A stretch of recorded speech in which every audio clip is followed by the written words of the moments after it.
لمحات من كيميت مع إسلام مكرم.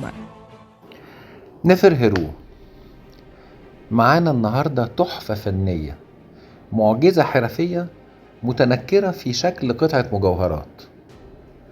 أهم رموز العقيدة المصرية اجتمعت في القلادة دي اللي بتشبه الكردان اللي دايما بتلبسه الفلاحة المصرية من آلاف السنين ولغاية دلوقتي.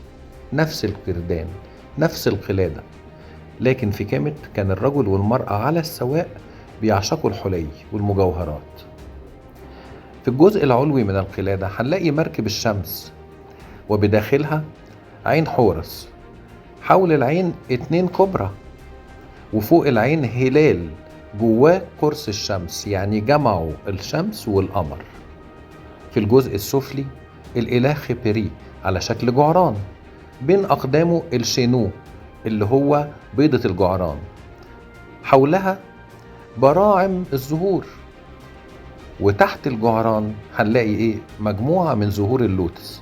كل دي رموز دينية مهمة جدا، يعني القلادة دي كتاب عقائدي كامل.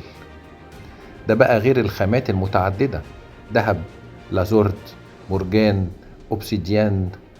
احنا في مغارة علي بابا، والأهم من كل هذه الخامات الجعران الأصفر ده معمول من يا ترى؟ من الزجاج الملون.